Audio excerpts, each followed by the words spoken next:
porque nosotros hemos estado ahí. Espíritu de bruja. Porque sabemos que no siempre la solución es fácil. No, El que no es conmigo en contra de mí es, y el que conmigo no recoge de ramas. Josué, Porque conocemos de raíz a los especialistas. El demonio es una figura que ha aparecido en todas las culturas y no es una figura cristiana, es una figura... Documentaremos todas esas experiencias que no tienen lógica alguna con Georgina Avilés e Ignacio Muñoz.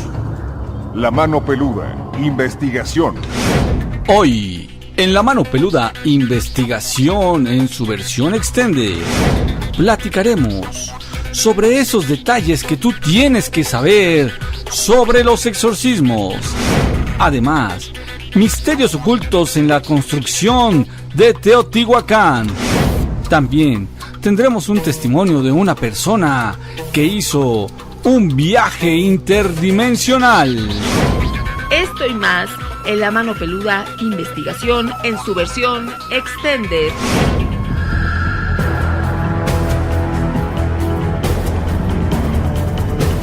Llegó la hora de poner las evidencias sobre la mesa.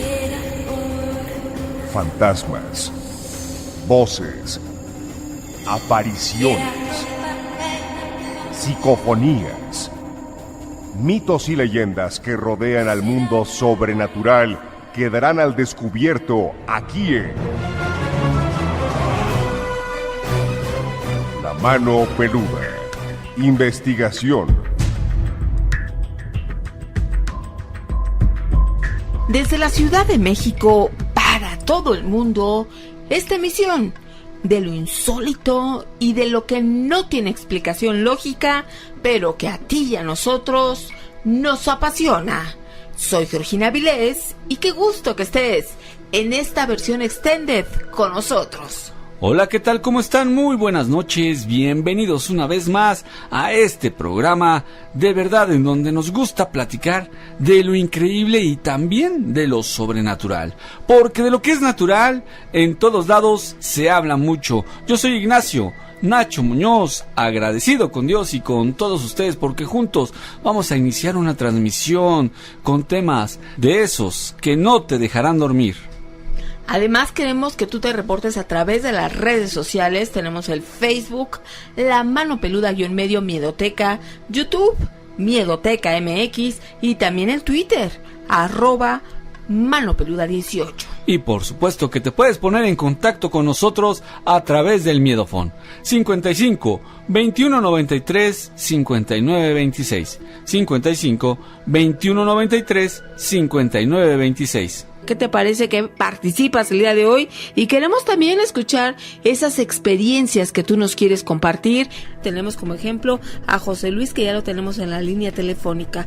José Luis, ¿cómo estás? Hola, bien, gracias. Buenas noches. Platícanos cuál fue esta experiencia, precisamente este tema de Pie Grande. Sí, bueno, fue en el año 2001 aproximadamente. Yo viajaba a la ciudad de Cancún, de aquí de la Ciudad de México a Cancún, y iba mi esposa, mis hijos y una sobrina, pero en Escárcega, que está delante de Villahermosa, ahí descansamos un rato, y a eso de la madrugada, como a las 5 de la mañana, nos levantamos todos para continuar el camino, y ya una vez en el camino, hay una carretera que pasa, se puede decir que atraviesa la selva. Entonces con la luz de los faros parece que la maleza forma un túnel. Se ve muy padre el paisaje, pero pues todos iban dormidos. Entonces yo iba manejando y como a 100 metros, aproximadamente 100 metros, vi a un hombre, podría decir un hombre, que era la forma que tenía, así negro, pero altísimo, yo creo que más de 2 metros y medio, no sé. Atravesó la carretera de lado a lado con unos pasos muy gigantes. Yo creo que eran unos 5 pasos, no sé.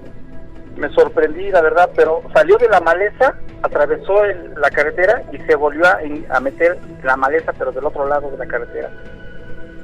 Y Wow. pues no, nadie lo vio más que yo nada más. Porque tú Y ibas eso, atento, pues, ¿no? Porque ibas atento a la carretera, vamos. Sí, entonces pues no fue un hombre, o sea, era, yo quiero imaginarme que era así como un, no sé, a lo mejor hasta era un gorila, pero gorilas pues no creo que haya ahí en esa parte de... Pero además mencionas que caminaba en dos Dos patas. extremidades, dos patas, Sí, como una persona, sí. y erguido, completamente erguido. Sí. Porque ese es el punto, ¿no? Y sería la diferencia de un gorila, un simio, ¿no?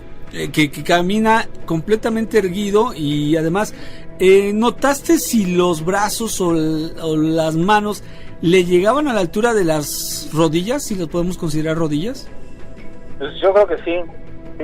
O sea, ¿estaban así de largas los brazos? Sí. Pero, o sea, lo atravesó caminando, pero era muy grande. Ajá. Yo lo vi así, pero yo me imaginé automáticamente, se me vino a la mente el pie grande. Ok. Entonces sí, la verdad, desde entonces, yo les he comentado muy poco, pero Y pues, solamente yo me imagino que pudo haber sido un pie grande, ¿no? ¿esto en qué Como zona la comentabas? ¿En qué zona comentaste que fue? Adelante de Escárcega. Ok. Yo iba para Cancún, pero, o sea, al atravesar esa parte, Ajá.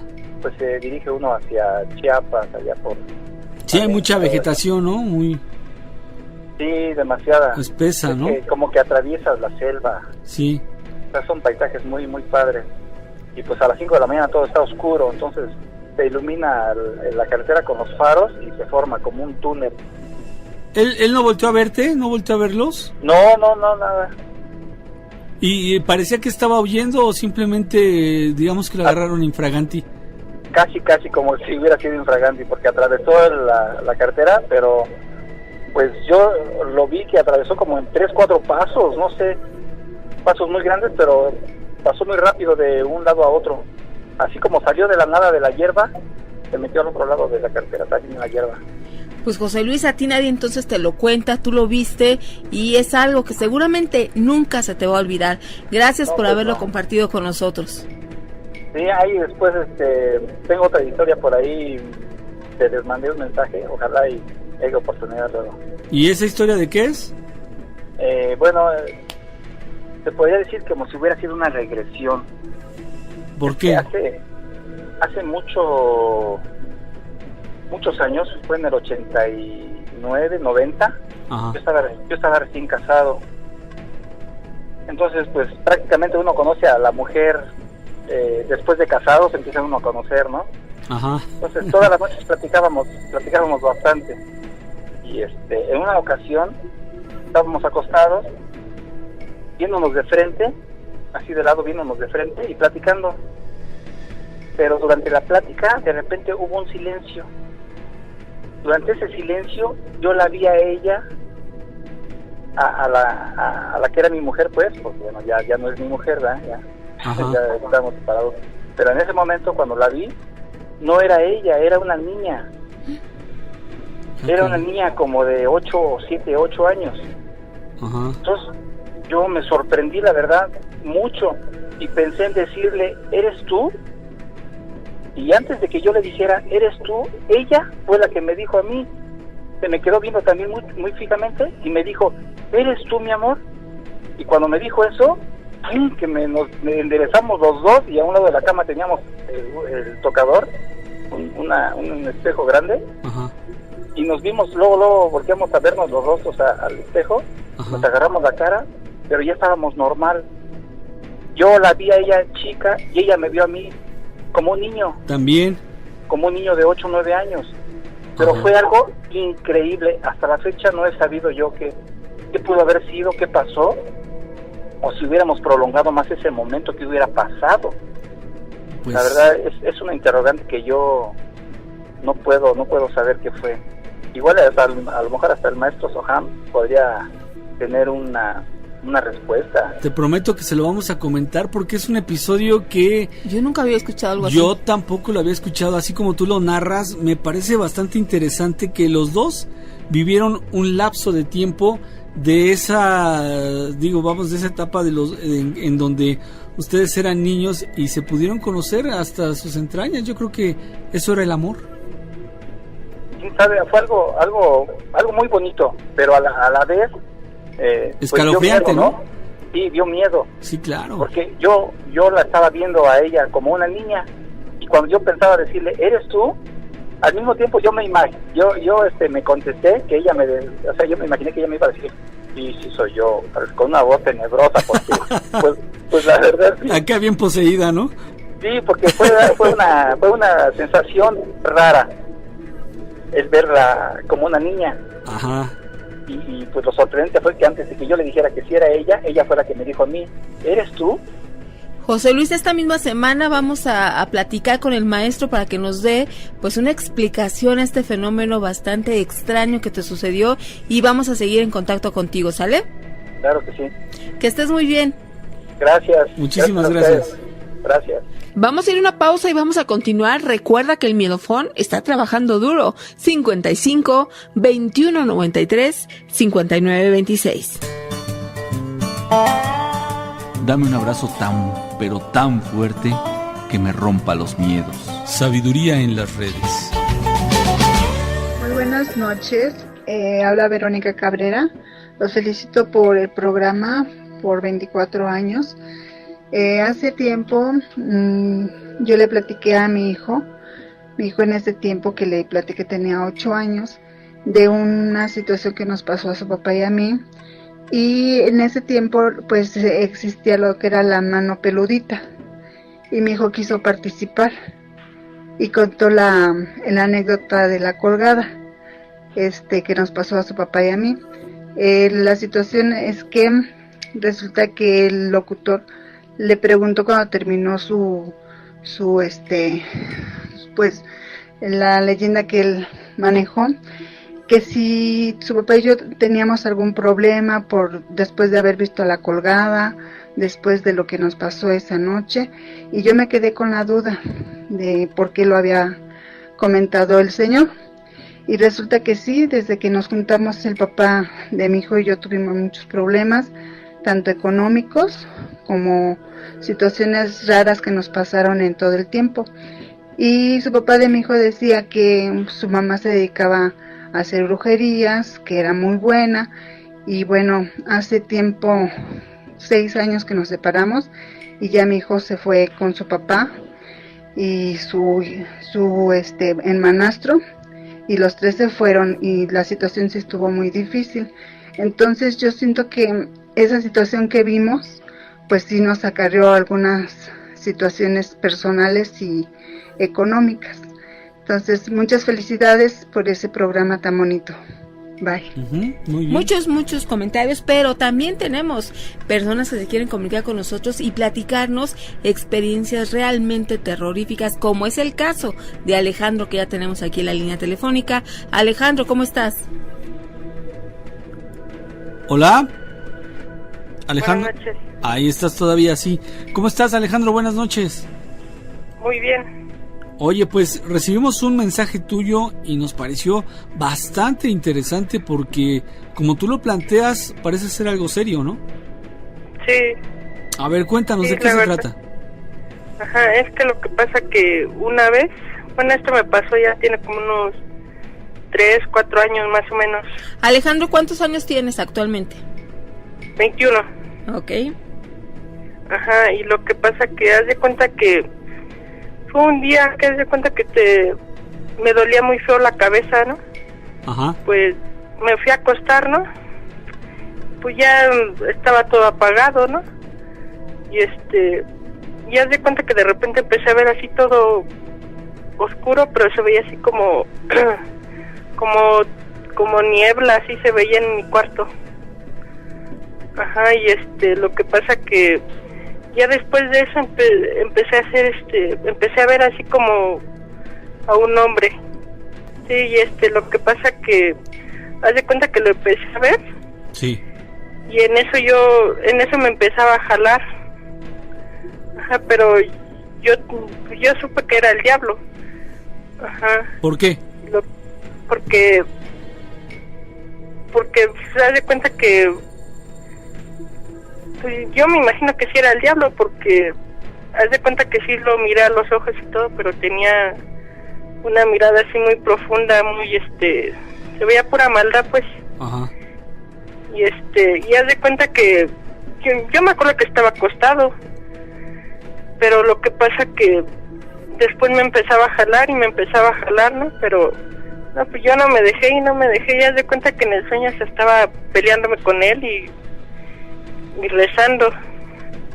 Y lo que pasa que, bueno, ya después lo único que me contaban, porque yo casi no me acuerdo, yo nada más me acuerdo de que me quería llevar, pero haz de cuenta que él me dijo que era el diablo. Ok, pero esto, todo lo que nos has narrado, ha sido producto de un sueño que tuviste. No fue sueño, haz de cuenta que yo me acosté, pero haz de cuenta que me iba a dormir, pero no me pude dormir. Okay. Estaba consciente. Sí. Ajá. Haz de cuenta como si estuviera viendo una visión. Ajá. Ajá. Y haz de cuenta que, pues, según lo que me cuentan mi mamá y mi papá, sí, que yo estaba levantado y que estaba grite y grite, pero yo de eso no me acuerdo. ¿Pero esa fue la primera ocasión que te sucedió o antes ya habías tenido algún antecedente o alguna situación extraña que pues te hace hilar esta vivencia que tuviste? No, pues ya han sido varias veces ya. Ajá. De hecho ya varias veces se ha metido en mis sueños también el diablo, y pues ya en el sueño me pongo a rezar y todo. ¿Y te funciona como un repelente, como una protección? Sí, me funciona, la verdad, sí. ¿Y antes de acostarte a dormir también rezas o no? Sí, también rezo. ¿Y a pesar de que hayas rezado, también te ha sucedido que está esta presencia invadiendo tus sueños? Pues mira, ahorita ya tiene tiempo que no te pasa. Que no sea, ajá, que no me pasa, pero sí, esa fue una experiencia muy muy fea, la verdad. Ajá, de hecho, tardé como unos 2 años para dormir sin luz. Uh-huh. Ajá, porque me daba miedo apagarla. La oscuridad te daba mucho miedo. Ajá, es que haz de cuenta que yo también he tenido muchos sueños así. Okay. Ajá. Oye, ¿tú te consideras una persona sugestionable o no? Pues no. ¿No? Uh-uh. ¿Has tenido algún juego de invocación, leído libros del oculto? ¿Has tenido algo muy de cerca para que hubiera podido propiciar este tipo de apariciones? No, pues no. De hecho, no. Bueno, lo mejor de todo es que dices que ya tiene tiempo que no se te ha aparecido, no has vivido algo extraño. Pues de hecho, pues tiene como unas 4 o 5 semanas que escuché La Llorona también. Okay. Ajá, haz de cuenta que bajé a cerrar la puerta, ¿no? Porque le ponemos el pasador. Ajá. Y haz de cuenta que me asomé allá, acá es que lo que pasa es que acá abajo hay un cuarto y está desocupado. Y hay una rendijita que se ve para la calle. Y entonces me asomé, ¿no? Y en eso empezaron a aullar los perros bien feo. Y haz de cuenta que primero en esa casa no dije quién sabe que le ladran los perros, ¿no? Y ya después escuché que una mujer iba llorando así en la calle. Okay. Ajá, pero sí era La Llorona, porque haz de cuenta que a la tercera vez que escuché me vine para acá arriba. Ajá. Y en eso empezaron a ladrar los perros que tengo aquí. Ajá, y ya después pues, yo estaba allá abajo, cuando escuché eso sentí un frío bien feo. Claro. Ajá, y ya después de eso dejaron de ladrar los perros y ya no se oyó nada. Todo silencio se quedó. Pues tienes esa percepción y pues te agradecemos que nos hayas compartido, Nacho. Oye, sí, pero ya nada más yo te quería hacer el comentario. Pero al lado de la experiencia que tuviste con la proximidad del diablo, ese acercamiento que tuvo, o que aparentemente es lo que tú sentiste, pues La Llorona es como un juego de niños, ¿no? Vamos, La Llorona, ¿o qué te da más miedo, La Llorona o el diablo? No, pues el diablo. ¿Verdad que sí? Sí. Vaya, pues, ¿qué experiencias has vivido? Algo debe haber en las cercanías de tu casa, algo debe existir. O tal vez, ¿tienes hermanos? Sí, tengo. ¿Chicos o grandes? No, ya grandes. ¿Ellos no practican nada que tenga que ver con el ocultismo, adivinación o cosas así? No. ¿No? No. Ajá. Bueno, pues esperemos que esas hayan sido simplemente algunas experiencias que no se van a volver a repetir, y sobre todo ahora que descubriste que acercándote a la oración pues has podido librar, ¿no? Librar todas estos pasajes duros de tu vida en donde obviamente sentir que el diablo te está persiguiendo, que el diablo te está observando, no debe ser nada agradable. Pero ya encontraste tú el método y encontraste la forma de liberarte de todo esto, ¿no? Pues muchas gracias, Alejandro, por compartirnos esta vivencia. Sí, espero luego me vuelvan a marcar porque tengo muchas más historias que contar. Claro que sí, por supuesto. Bueno, muchas gracias. Gracias a ti, Hasta Alejandro. luego. Fíjate que aquí Talis Flores nos dice: hola amigos, buena madrugada. Curiosamente, ayer me sucedió algo raro. Apagué el celular porque no tenía internet, y apagado me dijo una voz de mujer: intenta con un contacto. Y me dio un escalofrío que hasta tiré el celular. Imagínate, no es para menos que apagas el teléfono y de repente una voz te dice que lo intentes en otro contacto. Sí, que habrá claro. sido una situación bastante Pues es que honestamente es verdad, es muy cierto que los teléfonos, todos los aparatos electrónicos pues utilizan una energía eléctrica, y estos seres pues son energía también, y a veces encuentran el modo de comunicarse con nosotros cuando no lo pueden hacer a través de la evidencia, a través de este tipo de fenómeno o de este tipo de don.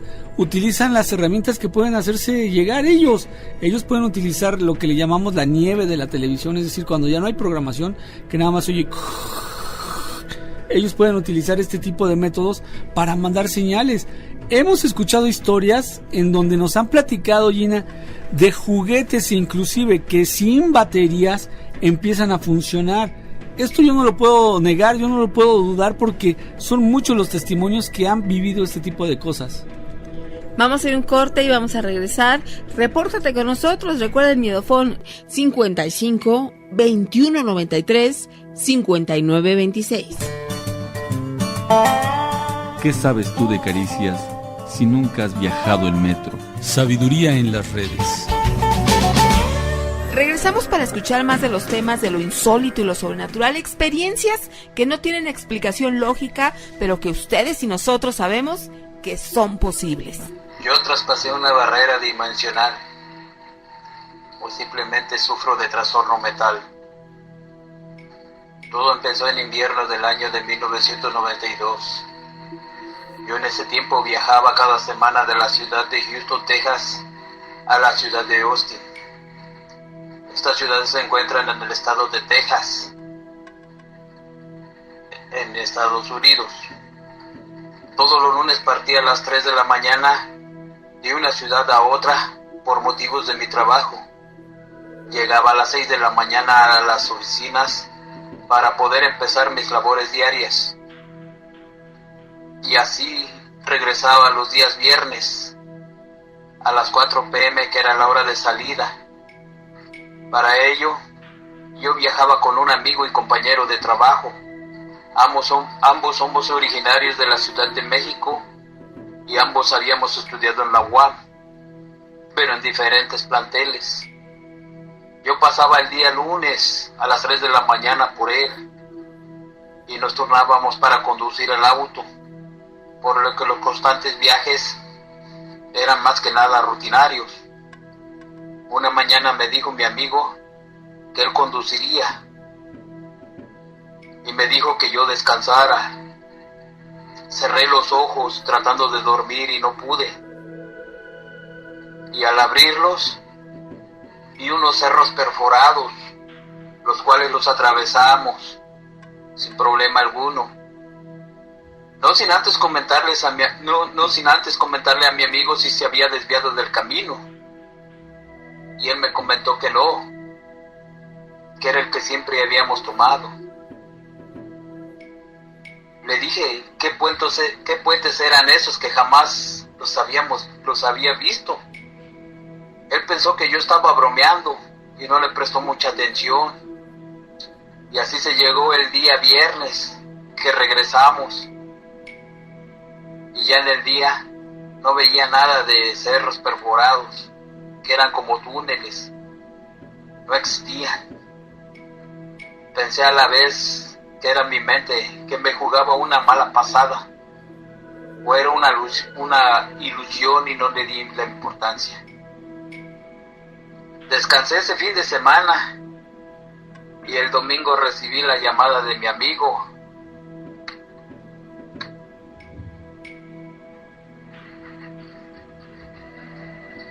Me dijo que tenía un problema y que esa semana no iría a trabajar, que por favor reportara su ausencia.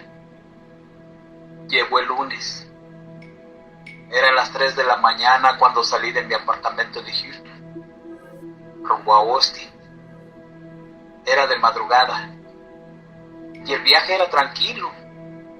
Puse música para relajarme, pues entonces fue cuando de nuevo aparecieron dichos cerros perforados, los cuales atravesaba sin problema alguno, puesto que era la carretera continua. Llegué sin contratiempos a la ciudad de Austin a las 6 de la mañana, como era de costumbre, y me dirigí a la calle donde se encontraba la oficina donde yo laboraba. Para mi sorpresa, dicha oficina no estaba en el lugar donde debía estar. Dicha empresa donde yo laboraba estaba al final de la cuadra,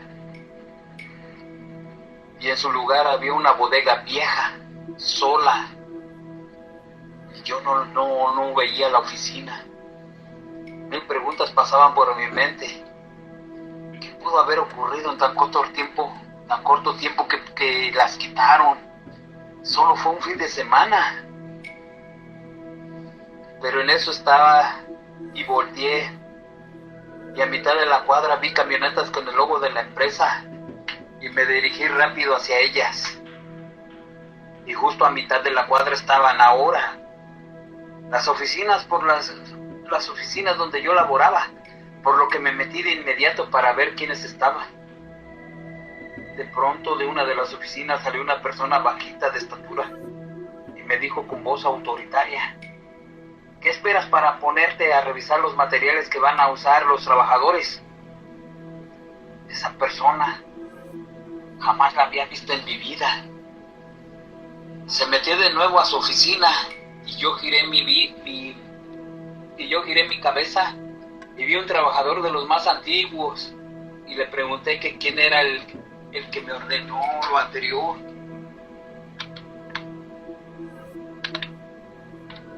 Se me quedó viendo y se echó a reír fuertemente. Me dijo: qué bromista eres. Él es tu compañero de equipo con el que vas todos los días a supervisar los diferentes trabajos y provee los materiales que se usarán en cada uno de ellos. Me quedé atónito, pues también las playeras de los demás trabajadores eran verdes, color que nunca había visto yo en mi vida. Cuando la semana anterior eran las playeras de color azul, siempre se habían usado azul.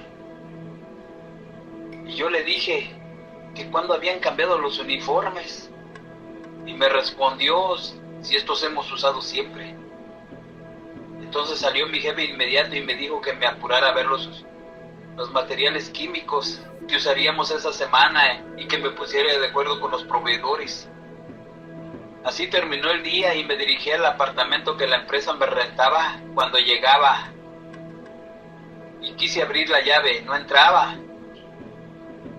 Me alteré. Ya cuando el señor de mantenimiento me dijo que qué me pasaba, porque él me vio, le expliqué que tal vez había tomado las llaves equivocadas y que no abría la puerta. Él me dijo que iría a la oficina y me daría una copia para que pudiera entrar al apartamento. Al volver él me llamó por mi nombre y me dijo que cómo estaba mi esposa en Houston. En aquel entonces yo no estaba casado, solo tenía novia. No le respondí y me metí rápido al apartamento. Y para mi sorpresa fue que los muebles estaban acomodados de diferente manera a como yo los había dejado la semana anterior. Así pasó toda la semana. Traté de irme acostumbrando a pequeños cambios hasta que volví el fin de semana a Houston. Ese fin de semana no salí de mi apartamento hasta el día lunes de nuevo a las 3 de la mañana. Volver a mi empleo. Vi de nuevo los cerros perforados. Llegué a Austin y todo, absolutamente todo estaba igual como hace 2 semanas. La oficina en la esquina de la oficina en la esquina, como siempre había estado. Las playeras azules de los trabajadores no había cambiado, el color verde no existía. Hasta el día de hoy me pregunto qué pasó en esa semana. Si fue una mala jugada de mi imaginación, sería algo que mi mente creó. Aún tengo ese temor de haber traspasado a otra dimensión o mundo. No espero me crean. Solo es el hecho de que aún tengo esa rara sensación de no pertenecer a este mundo. Solo lo dejo a su criterio y espero que alguien me dé un consejo o ayuda. Bueno, José, pues primero déjame decirte que no eres el único que ha tenido ese tipo de experiencias. No te sientas mal, no hay razón por la que te debes sentir mal, porque esto es algo que ocurre, pues no sé si muy frecuentemente, pero no eres la única persona. La verdad es de que los viajes dimensionales sí son conocidos, esas personas que de repente de un momento a otro dan la vuelta a la esquina y es como si hubiesen atravesado un portal. Esto que tú describes, esos huecos en los cerros, probablemente sean eso, unos portales dimensionales. Es interesantísimo este relato que nos acabas de platicar. Se me hace importante el hecho de que tú hayas regresado al lugar en donde es tu trabajo. Es decir, lo que tú viviste ahí no era algo que te habías imaginado, sino fue una especie como de proyección hacia el futuro, y entonces ahí encontraste cosas diferentes, compañeros diferentes, la misma empresa sí, pero todo lo demás había cambiado. Una cosa no cambió, y esa fuiste tú. Tú estabas igualito. De algún modo ellos te pudieron reconocer, de algún modo ellos sabían que eras tú y se dirigían a ti con mucha familiaridad. Eso es lo que yo logré captar en esta narración que nos hiciste, amigo. Es como de película. Uno cuando escucha historias como la tuya recuerda esas series de televisión de Misterio en su casa, o aquella que presentaba Alfred Hitchcock, en donde el misterio precisamente radicaba en eso, que sucedían cosas inesperadas. Amigo, yo siento que es una experiencia que nunca debes intentar olvidar, porque tú eres de las pocas personas que pudieron atravesar una puerta dimensional y regresar nuevamente al lugar de origen. Eso me gustaría decirte que pocas personas lo han vivido, y no es porque estés mal de tus facultades mentales, sino por el contrario, has tenido una experiencia inigualable. Vamos a hacer una pausa, Gina. Recuérdales a nuestros amigos cuál es el miedofón. 55 21 93 59 26. Yo no caí en la tentación, a mí me empujaron. Sabiduría en las redes. Regresamos con el programa. Tú eres parte importante de él. Con esos comentarios y sugerencias y peticiones de los temas que estamos tocando día con día, pues se va retroalimentando este programa. Y hoy vamos a continuar platicando precisamente de este interesante tema. Así es, Gina, y pues ya tenemos al maestro Eric Soham, que nos va a platicar algo que, bueno, es una inquietud para toda la gente, sobre todo los que siguen estos temas extraños, estos temas que a veces son terroríficos y que no quisiéramos pasar por ellos, y que algunas familias han sido pues desafortunadas en tener que vivir con estas experiencias, y me refiero precisamente a la posesión. Y cuando hablamos de posesión también es obvio y es necesario que tenemos que hablar de un exorcismo o una liberación si es que queremos salir avantes de este problema. Y maestro Eric Soham, ¿cómo está? Muy buenas noches. Muy buenas noches, Nacho, buenas noches, Gina, buenas noches, queridos amigos. Un tema muy interesante, Nacho. Claro que sí, maestro, porque uno piensa que, como se ve en las películas, ya es cuestión nada más de hacer unas oraciones y ya quedó, se hace un exorcismo y listo. Pero hay, antes de llegar al exorcismo, entre que la familia detecta algo que no es normal en un hijo, en un padre, en un hermano, en algún familiar, cuando empiezan a detectar su comportamiento raro, extraño, es cuando empieza el martirio para las familias. ¿Por qué, maestro? ¿Cómo podemos nosotros saber si es que alguien está teniendo un problema de estos? Fíjate que esto que comentas es muy interesante. Hay personas que tienen posesión y no se los detectan nunca. Puedes oír entre la familia de esta clase de casos que dicen, mi papá, yo no sé, mi papá era bien alegre, bien cariñoso, dice, y ahora llega de trabajar, se mete a su recámara, le vamos y le tocamos y siempre está de mal humor, siempre nos corre, siempre nos agrede. Yo no sé qué le pasó a mi papá. Y así lo dejan, Nacho. Sí. Y no llegan a poder pensar, bueno, ¿qué pudo haber hecho que cambiara la personalidad de mi papá tanto, o de mi hermano, o de mi hijo? Entonces, esto es algo muy interesante, pero tendríamos que empezar por determinar y aclarar qué es un exorcismo. Ajá. La palabra exorcismo lo que significa es sacar de una persona, liberar, sacar de adentro, expulsar, algo que ¿no? Expulsar, que no le pertenece.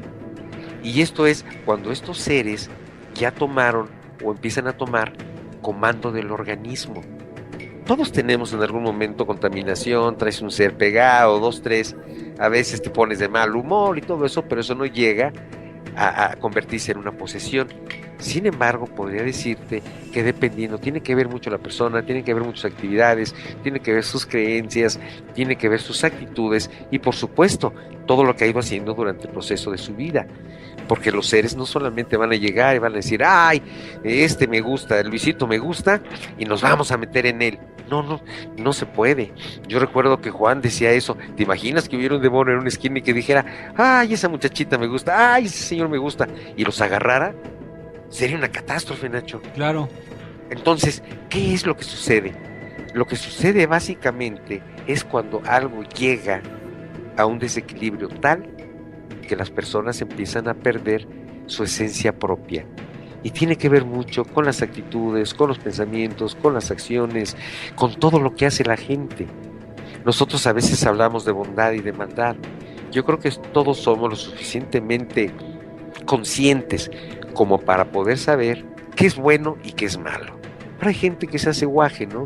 Hay gente que dice, híjole, fui al mercado y la pobre muchachita que está ahí en la caja, le pagué con uno de a 200 y me dio cambio de 1 de 500, ándele, ya me la fregué. Sin saber que esa pobre muchachita, cuando le hagan el corte, van a faltar 300 pesos. Y se los van a cobrar, Nacho. Y no creo que hay una gente que no lo sepa. Sí. Entonces, pero hay gente que, hasta lo platican. Como decimos, es mala leche, ¿no? Es mala leche, exactamente. Y aquí estamos hablando de cosas que no son tan trascendentes. Pero hay gente que inclusive manda a hacer trabajos para perjudicar a otros. Hay gente que te tira odio, pero del más gratis que existe. Porque a veces dices, bueno, yo ni lo conozco, no le he hecho nada, ni me he hecho nada. ¿Por qué me está mandando todo esto? ¿Por qué me hace esto? Hay gente, nosotros acuérdate que somos producto de una creación dual. Tenemos una parte de oscuridad y tenemos una parte de luz. De acuerdo a la naturaleza de cada quien, se va a inclinar hacia lo que es, vamos a decir, más común a ellos o a lo que es su naturaleza. Hay gente que es buena, hay gente que no la metes a la oscuridad ni aunque tinques, y hay gente que es malilla, no la jalas a lo normal o al equilibrado ni aunque la amenaces. Sí. Entonces cada quien va generando sus propias cosas. Ahora, esto es solamente una parte y es la parte natural, pero ¿qué sucede cuando una persona empieza ya a meterse en campos que no conoce, como es en lo esotérico, en lo hermético, en lo oculto, en la brujería, en la hechicería y en muchas otras corrientes que se meten, Nachito, pero a lo puro chambón, man, no saben absolutamente nada y piensan que se comen el mundo de un solo bocado, y lo único que hacen es despertar energías que van a por supuesto que los van a tomar y van a pagar las consecuencias. A veces la gente subestima el mundo espiritual, pero el mundo espiritual es más serio de lo que parece, Nacho. El mundo espiritual es prácticamente la parte mayor, la parte inmensa, de la que una pequeña emanación es este mundo material. Involucrarse en áreas que no conocemos, Nacho, es muy delicado. A veces no le damos la seriedad requerida al mundo espiritual o al mundo energético, pero es un mundo muy complejo que es maravilloso, sí, pero también puede ser terrible. Entonces a veces entramos a hacer rituales, a hacer llamados, a hacer algunas cosas que no entendemos y que pensamos que son irrelevantes, pero no siempre. Vamos a recordar que todo lo que nosotros pensamos, todo lo que nosotros decimos, siempre es escuchado. Y todo lo que sale de nuestra boca es una invocación.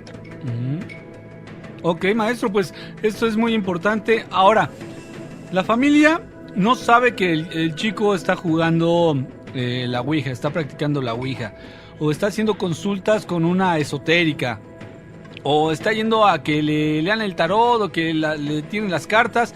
En fin, pueden ser muchos los motivos, ¿no? Hasta por cosas insignificantes que pudieran parecer juego. Pero la familia lo ignora.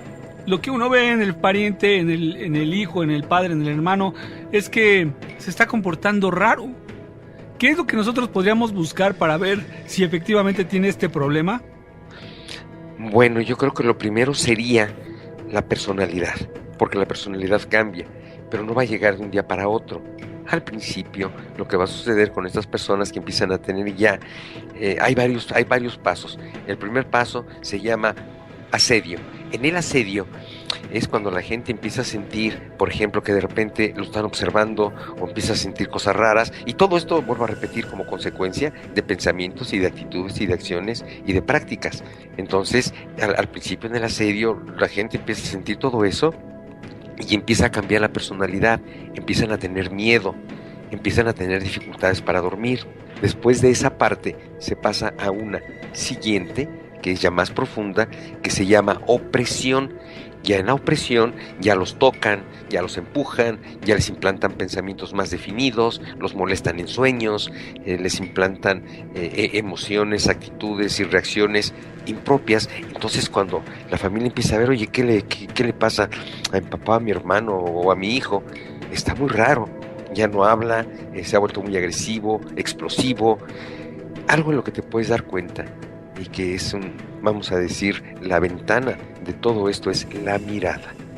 Okay. Si tú ves la mirada de una persona y es una persona bondadosa, vas a ver en sus ojos bondad, vas a ver luz, vas a ver amor, con una persona equilibrada. Ves una persona desequilibrada y en los ojos hay odio, hay agresión, la mirada es fuerte, incluso la posición de la cabeza cambia para observar. Esto lo hemos visto muchas veces en la calle, volteas a ver un cuate y dices, ay, te da hasta miedo. Dices, este no es una persona, este es un demonio, porque hay mucha gente que está muy lastimada, que está muy cansada, y todo eso lo lleva a que estos seres los agarren. Y ya lo demás es cuestión de tiempo, Nacho. Si no se atiende esto, la persona empieza, porque esto es como la bola de nieve, ¿no? Primero es una bolita y va creciendo hasta que se hace una luz. Entonces es muy difícil poderlo determinar de un momento a otro, que ayer estaba bien pero hoy está mal. No, esto toma tiempo. La persona se vuelve a ver esquiva, ya no te ve de frente, baja la cabeza, sus actitudes cambian, sus hábitos cambian, en fin, empieza a ver todo eso. Y hay ocasiones en que con mucho temor, no siempre, pero hay personas que sí, en el proceso tienen mucho temor. Pero ya hay veces, en momentos en que te dicen, le hablas, por ejemplo, Luis, te estoy hablando. Sí, dime. Como distraídos, como dispersos, ¿no? Dispersos completamente. Entonces, hay muchos síntomas que pueden observarse. Además, esto tiene diferentes pasos. Recordamos que es asedio, opresión, posesión y luego milagros aparentes. Porque una vez, a mí me ha tocado tener pacientes que, híjole, yo creo que esta es una condición humana, Nacho. Todos tenemos la enorme necesidad, por las cuestiones cotidianas y de todo, de poder ser alguien importante, de poder ser diferente, de poder lograr algunas cosas. Entonces mucha gente lo que quiere es sentirse poderosa, lo que quiere es sentirse implacable. porque eso le va a dar una personalidad o una fuerza que no tiene. ¿Qué le parece que hacemos una pausa y platicamos de esto, maestro? Claro que sí. Vamos a hacer una pausa, Gina. Y regresamos. Está listo el Miedofón. Manda mensaje de voz o de texto 55 21 93 59 26. Si eres feliz sin mí, imagínate conmigo. Sabiduría en las redes. Recuerda que también puedes entrar a la página www.miedoteca.mx. Ahí tenemos los podcasts, artículos, colaboradores, para que tú también participes. Así es, Gina, y justamente vamos a hablar de esto, maestro. ¿Cómo sabemos que ya una persona está poseída? Pues sus actitudes raras, ausente, agresividad, explosividad, aislamiento. Esto es importante, la gente se empieza a aislar y empieza a tener temor. Ya no quiere salir a la calle porque le va a pasar algo, porque todo está muy difícil, porque están robando, y ya no sale. Después no sale ni de su recámara. Ahora, maestro, ya las posesiones que son muy evidentes son, digamos, por lapsos, ¿no? Son periodos en donde la personalidad del individuo que está siendo poseído se pierde por unos momentos, 1 minuto, 2 minutos, tal vez 1 hora, no sé. Pero no es que sea una posesión prolongada durante las 24 horas. No, definitivamente no, pero hay casos, Nacho, en que ya se quedan adentro. Ellos van utilizando, vamos a decir, operando tu organismo gradualmente. A veces podrán perderte unos segundos, después unos minutos, hasta que llegue el momento. Yo he tenido gentes que me dicen, maestro, es que me da mucho miedo, se me empiezan a mover las manos y no puedo detenerlas. O sea, cosas terribles, Nacho. ¿Oh, sí? Entonces, ¿qué es lo que hay que hacer ya en esos momentos? Pues en esos momentos, pues lo más, vamos a decir, inmediato que tenemos, pues es nuestra fe en Dios. Okay. Entonces, hacer oración, pedirle a Dios que ayude a la persona que tenemos y nuestro familiar, y buscar a alguien que tenga la capacidad. Pueden llevarlo a una iglesia, a un templo, a donde sea necesario, para que pues se empiece a dar seguimiento y pueda ser liberada. Evidentemente, si un espíritu se mete, por supuesto que se puede sacar. Claro. Eso es cuestión de tiempo solamente. Maestro, pero yo diría que entonces paso número 1 sería descartar algún problema psicológico, algún problema médico, algo que en realidad la ciencia pueda tratar de luchar contra ello. Y después, entonces, si no es que no se logra, ya empezar a buscar algún aspecto, pues, un tanto espiritual. ¿O cómo sería el procedimiento para una familia que tiene este temor de que efectivamente vaya a ser una posesión, o que tal vez sea un ataque de epilepsia, a lo mejor el primero que le da en su vida? No lo sabemos, maestro. ¿Cuál sería la indicación? Esto que me estás comentando es importantísimo. Yo les diría a todos ustedes, queridos amigos que nos escuchan, que lo primero que tienen que hacer es acudir a la ciencia médica, antes que nada. Ya cuando la ciencia médica empiece a dudar y no sepa qué hacer, es el momento de buscar algo alternativo. Pero les voy a decir algo, esto que dices, por eso es muy importante. Una crisis de esquizofrenia con una posesión, Nacho, son idénticas.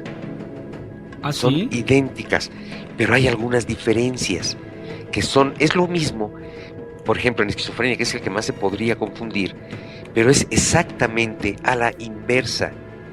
Cuando una persona tiene esquizofrenia, pues le van a diagnosticar. Los puntos clásicos de la esquizofrenia es un desequilibrio de personalidad tremendo, la gente empieza a perder la relación de las cosas, tiene temores, escucha voces que le ordenan cosas, que están hablando de él, o lo molestan durante sueños en la noche, en fin, es terrible. Entonces lo primero que tienen que hacer es ir con la ciencia médica, Nachito, ir con un psicólogo, y si ya él lo determina, ir con un psiquiatra. Generalmente los psiquiatras se van a ir por el cuadro clínico, y lo que van a hacer es hacer un diagnóstico, es decir, bueno, lo que su paciente tiene es esquizofrenia y está en el grado tal, punto tal, y bla, bla, bla, bla, bla. A veces pueden juntar 2 o 3 padecimientos de defectos de carácter en un diagnóstico. Pero si ven que eso no basta, entonces lo que tienen que hacer, ya lo vio el médico, entonces ahora lo que hay que hacer es buscar algo alternativo. Una vez que se busca algo alternativo, tienen que ir o una persona que conozca de esto, pero vamos a ver cuál es la diferencia entre una posesión y una crisis de esquizofrenia. La crisis de esquizofrenia, que es una patología, Nacho, la persona está normal. Si nosotros vemos, por ejemplo, y me refiero a lo normal en el momento de la crisis, sí. Si nosotros vemos y establecemos la primera diferencia, es que una persona con esquizofrenia nunca es normal, nunca. Su mirada, la forma en que posicionan los ojos, algunos detalles de movimiento de la cabeza, la posición en que la acomodan, son clásicos de una persona que tiene una patología. Un poseso, cuando no tiene la crisis, es completamente normal. Lo único es que tiene miedo, pero de lo demás, su mirada, sus actitudes, su cabeza, sus ojos son normales. Ahora, una persona que tiene esquizofrenia va a tener una crisis. La crisis llega de repente, está bien y de repente se dispara. Y entonces empieza toda la crisis, empieza todo lo que implica una crisis de esquizofrenia. Conforme van pasando los minutos, eso va decreciendo, hasta que desaparece. Una posesión es exactamente a la inversa. Vamos a recordar que cuando ya pasó la crisis de esquizofrenia, la persona no es normal. Sus actitudes, sus ojos, su personalidad es diferente. En una posesión empieza poquito a poquito. La persona se empieza a poner nerviosa, empieza a tener miedo, empieza a sentirse mal, empieza a convulsionarse y va sube hasta que llega a un clímax. Y una vez que está en el clímax, generalmente ahí se desploma y cae. Esa es una posesión. A la inversa es una crisis de esquizofrenia. Exacto. O sea, hay algunas diferencias definitivamente. Sí, y vaya que sí es impresionante ver a personas con una crisis de posesión, y las personas que tienen esquizofrenia, pues sí, efectivamente no están completamente razonando lo que están haciendo. Inclusive ellos se imaginan cosas que para ellos es una realidad, pero para nosotros es algo de su imaginación, ¿no? Vaya, pero el hecho es de que un poseso, cuando entra en esa etapa que se pierde, ¿qué ocurre con él? ¿Él se da cuenta de lo que está pasando? No siempre, Nacho. Hay ocasiones en que sí, pero eso les causa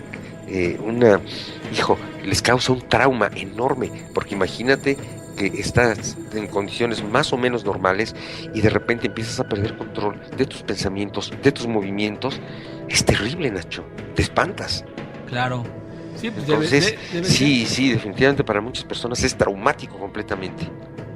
Sí, debe ser una experiencia no muy grata, y sobre todo que pues depende mucho también de las personas, del afecto y el cariño que le tenga la familia o los amigos en su caso para salir adelante. Pero también es importante que alguien pueda decir o pueda definir en un momento dado que está pasando por una crisis de estas que ya mencionó usted, maestro, tanto como la de enfermedad o como la de la posesión. Ellos, en el momento en que tienen cordura, en que están ya en su sano juicio, pueden decir, a mí lo que me está pasando es de orden espiritual. ¿Ellos lo podrían discernir?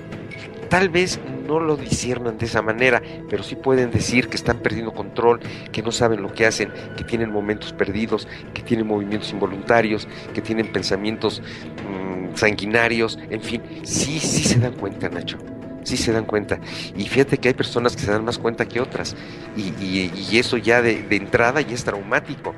Entonces eso te desequilibra más, y al desequilibrarte más se arraigan estos seres. Ahora, una persona, a través del poder de su mente, puede generar este fenómeno que se llama dermografía, escribir en su propio cuerpo, a través de imaginarse una letra, una palabra. ¿Se puede plasmar así, maestro?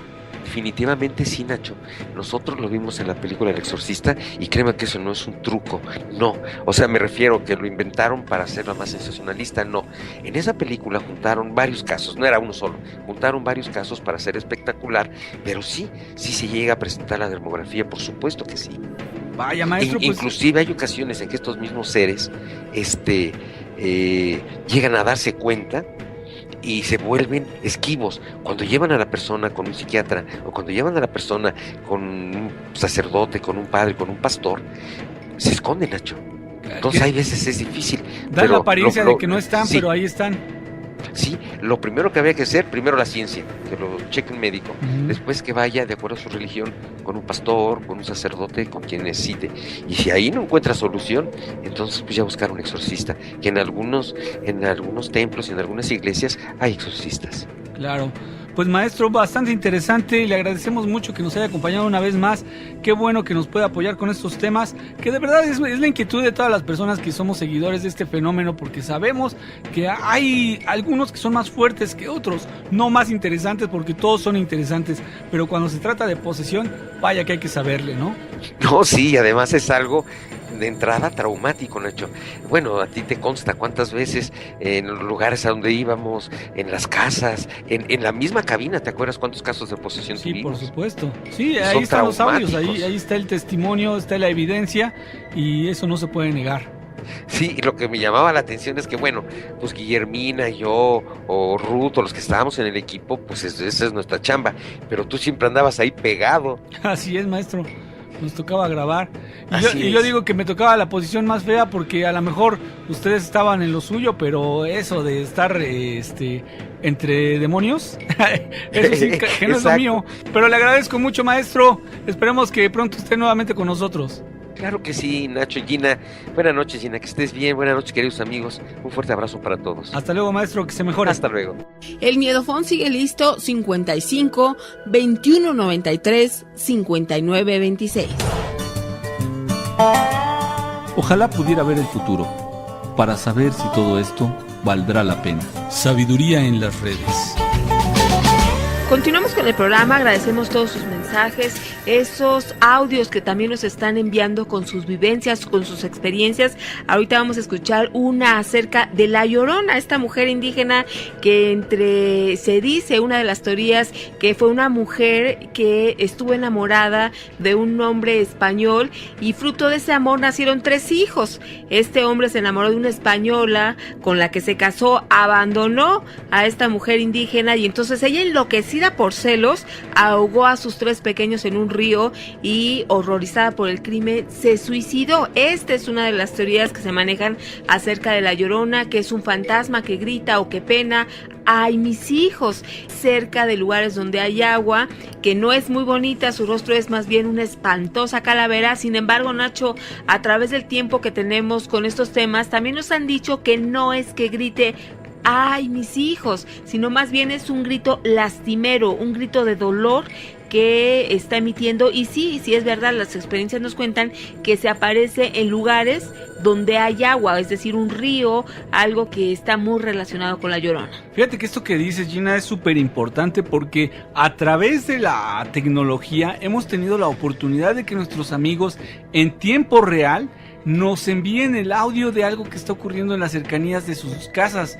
Vamos, han sido diferentes situaciones, diferentes lugares en donde aparentemente La Llorona ha hecho presencia haciendo este grito lastimero como tú lo mencionas, y además tenemos la fortuna de haberlo podido grabar. O sea, eso ya es una evidencia. Y con un testimonio como el que vamos a escuchar, Gina, no cabe duda de que el mundo sobrenatural es inexplicable. No hay algo que se diga, bueno, pues la lógica nos indica que se trata de una aparición por esto y por esto. Simplemente nos remitimos, Gina, a ir recopilando, digamos, estas experiencias que poco a poco nos van dando la pauta de decir que nada tiene una explicación lógica. Vamos a escuchar este audio que nos envió, que nos grabó en el Miedofón Lourdes Nieto, a ver qué les pasa. Hola, buenas noches, Gina y Nacho. Les voy a platicar un relato que me sucedió hace muchos años cuando era niña. Yo tenía 12 años. Estábamos acostadas ya en mi casa, mi tía y yo, que nos dormíamos juntas, cuando de repente oímos que tocaron la ventana. Mi cuarto daba hacia la calle. Pensamos que era una prima que siempre le gustaba disfrazarse de bruja, de llorona, de diablo. Se ponía colmillos, se ponía cuernos y cola y empezaba a gritar como loca y nos aterraba bastante. Entonces pensamos que era ella y le abrimos la ventana, aunque ya estábamos acostadas. Nos acostábamos temprano porque era la hora que los niños se acostaban. Mamá y mi abuelita estaban en la sala cosiendo y nosotros pues aprovechamos que no nos veían para asomarnos a la ventana a ver quién era. Cuando de repente abrimos la ventana nos dimos cuenta que no era mi prima, sino que era una señora con un rebozo que cargaba un niño, pero estaba de espaldas. Nosotros le preguntamos que qué quería y no nos volteaba a ver. Y la veíamos con el niño meciéndolo y le decíamos, ¿tiene hambre? Y nada más movía la cabeza y nos decía que sí. ¿Quiere un vaso de leche y pan? Y nos movía la cabeza así. Ahorita se lo traemos, le dijimos. Entonces ella se quedó ahí parada. Había un árbol, un pino grande afuera de la casa. Nos paramos y para que mamá no se diera cuenta que nosotras estábamos despiertas porque ya teníamos que estar durmiendo a las 9 de la noche, nos pasamos agachadas gateando y nos atrás de ellas para que no nos vieran. Nos fuimos a la cocina, mi tía se brincó por la ventana, se salió al patio, se brincó por la ventana y sirvió leche y pan y se pasó y yo por afuera del patio se lo recibí. Y no, el patio daba a la puerta. Abrimos la puerta y la señora ya estaba ahí parada casi cerca a los escalones. Le hablamos, señora, venga. Pero ella seguía de espaldas, no nos daba el rostro, o sea, no nos veía de frente. Nosotros, señora, aquí está su leche, aquí está su pan. Y en lugar de caminar hacia nosotros y voltear, caminaba más hacia el pino. Señora, ¿no va a comer? Y nos bajamos los escalones. Y justamente cuando nos bajamos los escalones, agarró y se bajó hacia la carretera. Pero dijimos, pues, ¿por qué camina y no nos ve? Entonces, ¿no va a querer su leche, señora? Dele al niño. Nosotros le gritábamos. Y en eso, pues, nos sorprendemos que ya no llevaba niño, sino que pegó un grito, pero desgarrador, gritaba, ¡ay, mis hijos! Pero fuerte, con una profundidad tremenda. Y le volteamos y pues vimos cómo caminó tan rápido.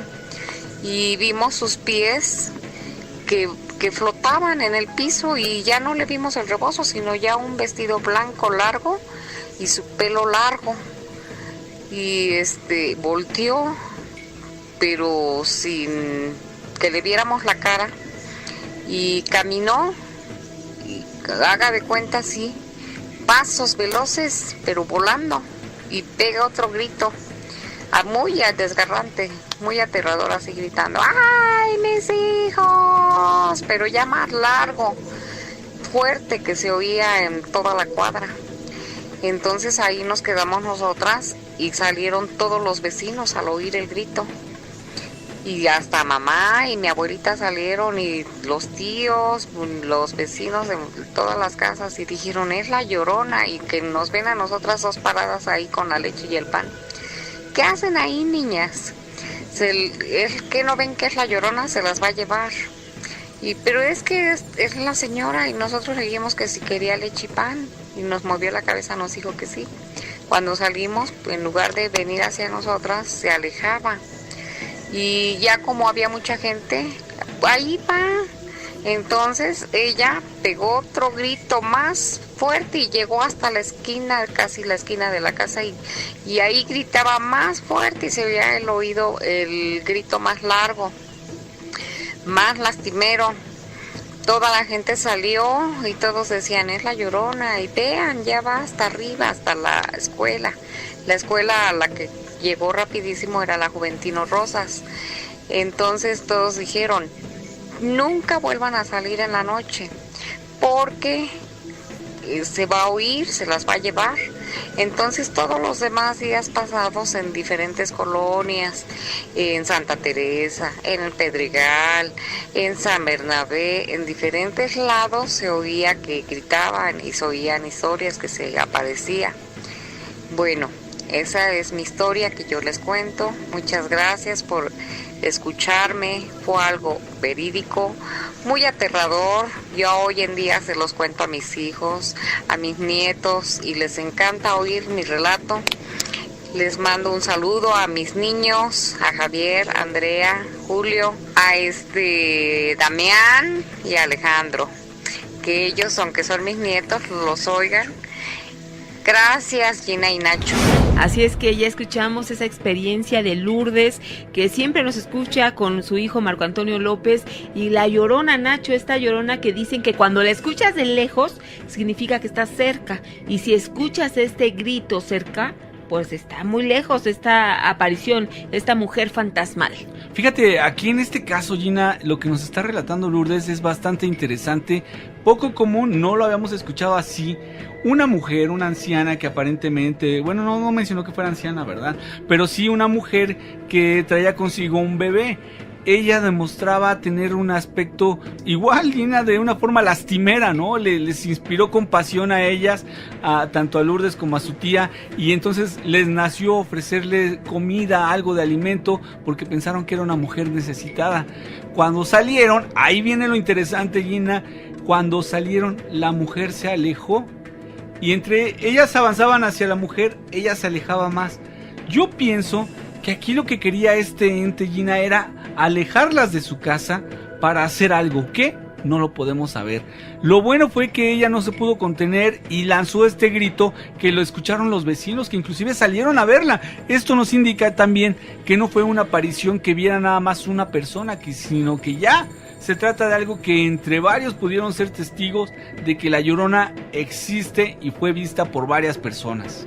Recuerda que te puedes reportar al Miedofón, mensaje de voz o de texto 55 21 93 59 26. Hay dos ocasiones en las que debes aprender a mantener la boca cerrada: cuando estás buceando y cuando estás molesto. Sabiduría en las redes. Continuamos con el programa. Hemos dicho que aquí tocamos temas sobrenaturales, pero también aquellos interesantes y que tienen que ver con lo enigmático, Nacho. Hoy vamos a hablar de una de las más misteriosas ciudades de la antigüedad, yo creo, me refiero a Teotihuacán, que incluso está catalogada como Patrimonio Histórico de la Humanidad. Esto me parece muy interesante, pero todo lo que lleva y todo lo que se ha dicho, quién construyó estas pirámides. Se cuenta, por ejemplo, que cuando Hernán Cortés y sus hombres conquistaron el Imperio Azteca, le preguntaron precisamente por esa sorpresa y por la construcción a los nativos que quiénes habían construido esta gran ciudad. Hay referencias en cuestiones históricas que dicen que los aztecas contestaron que ellos no fueron los autores, sino los Kikinatzin. Ellos se referían a una raza de dioses gigantes que habían llegado desde el cielo en tiempos del segundo sol. Vamos aquí a recordar que según la mitología azteca, ahora vivimos en la época del quinto sol, que también se dice vamos a desaparecer por una gran catástrofe, al igual que los otros soles. Pero bueno, ellos dijeron, fueron unos dioses gigantes quienes construyeron lo que ahora conocemos como Teotihuacán. Entonces de ahí la liga con que se diga o se refiere a que los extraterrestres tienen algo que ver con la construcción de estas pirámides en Teotihuacán. Hola, pues vamos a platicar, Gina, con un historiador que ya es amigo de nosotros, muy conocido, y nada más y nada menos que Daniel Romo. Daniel, ¿cómo estás? Muy buenas noches. Muy buenas noches, Nacho y Gina. Aquí noches. Nuevamente con ustedes. Tú como historiador, pero también como conocedor en términos de ufología y estos misterios de Teotihuacán, ¿tú cuál es tu opinión o tu posición al respecto? Mira, yo como historiador tengo que mantener una posición más objetiva, más científica. Pero mis experiencias dentro de la investigación del fenómeno OVNI me hacen reflexionar más al respecto, de alguna manera más profunda. Por ejemplo, ya tengo visitando la zona arqueológica de Teotihuacán desde 1999 ya muy continuamente, y me he encontrado con una serie de misterios. Bueno, aparte de la parte principal, lo que viene siendo el centro de la zona arqueológica, en sus alrededores, ciertos barrios como Ateterco, Tepitla, Tepatitla, La Ventilla, entre otros más. Lo misterioso de esta zona arqueológica es que está orientada hacia la constelación de Orión. No son pirámides que hayan sido construidos en su totalidad por el ser humano, sino son cerros revestidos de piedra. Pero no es tanto el misterio que encierra así la zona arqueológica en cuanto a su arquitectura, sino también hay otros misterios al respecto. Si nos adentramos a lo que viene siendo la sierra del Cerro Gordo, entre otras que rodean el lugar, nos encontramos con una serie de oquedades, resultados del mismo suelo, del mismo terreno, que también encierran misterios hasta la fecha. Por ejemplo, si hiciera referencia a lo que viene siendo Atetelco, Tetitla, nos encontramos con que estos habitantes, que en sí es un misterio, no se sabe quién realmente habitaron, quiénes fueron sus primeros pobladores, se manejan muchas teorías al respecto.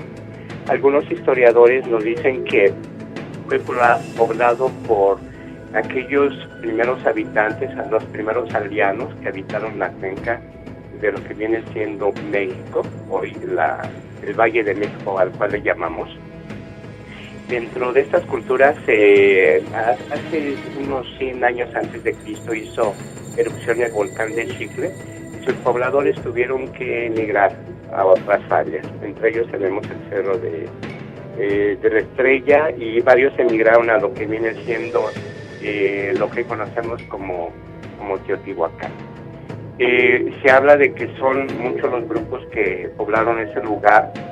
Entre ellos podemos hablar de grupos nahuas, otomíes, totonacos, en fin, pero un misterio y del cual hasta ahora ya se están descubriendo muchísimas cosas, es que era un lugar donde convivía no solamente un grupo étnico, sino muchísimos grupos étnicos, entre ellos grupos olmecas, mayas, en fin, zapotecas también. Hasta la fecha se hace referencia no solamente a estas culturas, sino también a ciertos grupos chichimecas que en sí llegaron también a hacer la zozobra en el lugar, pero son muchísimos los misterios de los que ya se pudiera hablar, Gina y Nacho. También es conocido, no precisamente como pirámide, sino que tiene un origen, por lo menos es lo que algunas versiones manejan, que es un Teocalli. Si mal no recuerdo, Teo es Dios y Cali Dios, es casa, ¿no? Correcto. Entonces, ¿es la casa de Dios? Bueno, sí. Mira, no tenemos en sí cuál era el nombre de ese grupo, de esos grupos de origen, y tampoco cuál era su nombre inicial. Teotihuacán le llamaron los mexicas. Cuando los mexicas hicieron un recorrido por el lugar, ya estaba deshabitado. Ajá. Recordemos que el esplendor de esta cultura fue entre el siglo III después de Cristo hasta el siglo VII aproximadamente. Se conoce como el periodo clásico. Y se manejan muchas teorías de qué pasó con ellos. Si hablamos entre el 650 y el año 700 después de Cristo, ¿qué pasó con ellos? ¿Qué pasó con el lugar? ¿Qué pasó con esa geografía del lugar? ¿Ah? Entonces no hablamos de un solo misterio, sino de muchísimos misterios. Daniel, o sea que desapareció la gente que habitaba ahí, porque me imagino que fue un lugar muy visitado, muy concurrido, que mucha gente transitaba por esa explanada que se puede ver ahí, esa calzada de los muertos, ¿no? Bueno, en lo que viene siendo la parte central, únicamente tenían acceso lo que era la élite. Ajá. Principalmente hablamos de una sociedad, al parecer se habla que era una sociedad teocrática. ¿Sí? Y únicamente ellos tenían derecho a vivir ahí. Y alrededor, pues hablamos de que habitaba el pueblo. Estamos hablando de aproximadamente 70 kilómetros cuadrados donde se desarrolló esta cultura. Es una extensión muy grande. Una de las teorías, como ahorita estabas comentando, de que este lugar quedó deshabitado, puede decir que es una de las que se ha manejado más, estas teorías, que fue debido a desórdenes sociales, a luchas entre las distintas familias que ahí se encontraban, aunque se ha comentado también que no hay señales significativas en su tiempo de destrucción que hubiera sido por conflictos o por guerras, tampoco por ejemplo de una posible causa natural, y entonces la leyenda ha dado más de qué hablar de esta huida. A lo mejor fue una huida masiva de la ciudad, que también se dice podría haber sido por demonios que comenzaron a dar una muerte progresiva a sus habitantes. Entonces hay varias teorías que han hecho que este enigma o los misterios de Teotihuacán se incrementen precisamente porque no se tiene la certeza de lo que ocurrió ahí. Exactamente, Gina. Estamos hablando que en el lugar habitaban entre 100,000 y 200,000 personas. O sea, muchísima gente. Sí. Ajá, hay muchas teorías al respecto. Algunos historiadores hablan de una invasión de grupos chichimecas, otros de sequías. De hecho, un río atraviesa la ciudad, que es el río San Juan. Se habla de una sequía, en fin, son muchas las teorías al respecto. Oye, pues vaya que sí es misterioso y es enigmático, ¿no? El hecho de presenciarlas. No sé, amigos, si ustedes han tenido la oportunidad de visitar estas pirámides, vayan. Si no si no han tenido esa oportunidad, vayan, de verdad vale la pena. Inclusive ahorita que pues todavía permiten a la gente subirse. En muchos otros lugares, en otros países, no permiten a las personas que se suban a este tipo de monumentos, a este tipo de obras tan majestuosas y tan históricas. Ahorita pues tenemos esa oportunidad. Yo estoy seguro, Daniel, que muy pronto ya van a decir, ¿saben qué? Ya no suba nadie más porque pues el deterioro puede hacerse progresivo, ¿no? Sí, ahí tenemos un ejemplo, la pirámide de la Luna. Únicamente permiten subir hasta el primer basamento. Ya en los demás cuerpos ya no, la gente llegaba y grafiteaba el lugar. ¡Qué bárbaro! A veces hacían rituales también, donde pues dejaban muchísima basura. No, pues eso sí que está muy mal. Hay muchas cosas que platicar sobre las pirámides. Daniel, ¿y qué te parece si poco a poco lo vamos haciendo, lo vamos comentando aquí con nuestros amigos? Porque tengo yo muchísimas dudas, muchísima inquietud en saber si hay alguna conexión subterránea entre todas las construcciones que se encuentran ahí. Se mencionan de algunos misterios en cuanto a la extensión de ciertos túneles que pueden haber ahí. No sé si encontraron cadáveres, es decir, vestigios de esa civilización que estuvo en algún momento, pero eso lo vamos haciendo poco a poco, ¿no, Daniel? Ah, correcto, Nacho. Mientras tanto, pues la tarea es visitar estas pirámides de Teotihuacán. Si no has ido, date una vuelta, aprovecha esta oportunidad que tenemos muy cerca aquí de la Ciudad de México. Si vives en cualquier parte de la República Mexicana, pues date también una vuelta. Daniel, muchas gracias por tu colaboración. Gracias a ustedes y que pasen una muy bonita noche. Hasta luego, Daniel, buenas noches. Vaya que es interesante todo esto. Un fuerte abrazo. Igualmente. Vamos a hacer una pausa, Gina. Y regresamos. El Miedofón 55 21 93 59 26. ¿Sabes que ese cuerpecito tuyo será mío, guste a quien le guste, duela a quien le duela? Atentamente, la funeraria. Continuamos con esta emisión de México para el mundo, y vaya que hoy se pusieron las pilas y están enviando muchos relatos a través del Miedofón. Vamos a escuchar este. Hola amigos, hablo desde Colombia, mi nombre es Alberto Ardila y hoy quiero contarles una historia que hace poco escuché. Y bueno, espero poder ser más adelante un corresponsal de ustedes desde Colombia. Esto ocurre en el departamento de Antioquia. Esto es un departamento del bello país Colombia. Allí un hombre tenía la administración de un lugar de chicas, un prostíbulo. Y él trabajaba muy juicioso allí, si se puede decir el término. Un día llegó una muchacha de nombre Carolina y le dijo al administrador de que si ella podía trabajar en el club. Sin embargo, le pidió el favor de que no la pusiera a trabajar prestando el servicio a los muchachos, sino simplemente atendiendo las mesas, limpiando el piso, ese tipo de actividades. Este hombre no le dio ningún problema, no le vio problema a la situación y efectivamente la puso a trabajar así.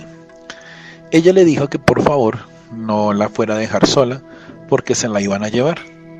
Sin embargo, pues este hombre le dijo que no había problema, que la zona sí era un poquito peligrosa, pero las personas que se encontraban allí simplemente estaban pendientes de que no fueran a robar en el lugar y que no fueran a lastimar a la gente. Pasaron 2 semanas, la situación fue interesante entre ellos dos, inclusive tuvieron una relación. Este hombre cuenta de que la pudo besar, de que estuvieron juntos, pero un fin de semana salieron a comprar el mercado para tener el de la semana. Como a la media hora le llama a esta muchacha y empieza a gritar que él le falló y que él la dejó y que se la van a llevar. Pues él le dijo que no, que eso no iba a pasar. Ella sí, que me van a llevar.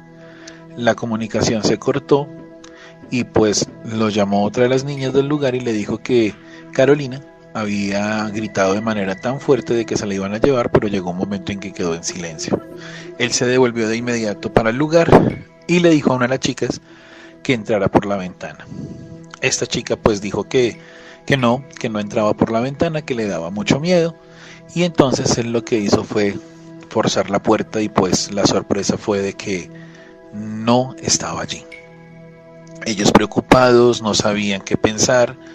2 días después llega un capitán del ejército preguntando por una muchacha que si había estado allí en ese lugar. El hombre le dijo que no, que había estado, era otra persona con el nombre de Carolina y que había pedido trabajo y que él se la había dado. Sin embargo, le dijo al capitán que por favor le dejara ver la fotografía. Efectivamente, el capitán le dejó ver la fotografía. ¿Y cuál sería la estupefacción de esta persona cuando vio que la chica de la fotografía y reconoció a Carolina? Sin embargo, el capitán le dijo que esa chica había sido asesinada hace más de 2 semanas. Imagínense ustedes el terror y el temor de todas estas personas al saber de que la chica que estuvo allí había sido asesinada hace 2 semanas. ¿Ustedes qué opinan? Muchísimas gracias. Este es un medio por el que tú también puedes compartir tus experiencias. El tiempo en la madrugada también se pasa muy rápido. Ya llegamos a las 3 de la mañana y queremos más. Sin embargo, el tiempo se terminó, pero te invitamos a que continúes con nuestra cita que tenemos cada noche, que tengas excelente fin de semana e inicio de ella, y también que Dios te bendiga. Soy Georgina Avilés. Hasta luego, Gina. Yo también me despido. Soy Ignacio Nacho Muñoz, agradecido con Dios y por supuesto con todos ustedes, porque juntos llegamos a la conclusión de esta emisión. Que tengas una excelente noche, que descanses y, como decimos aquí, ¡Cabot!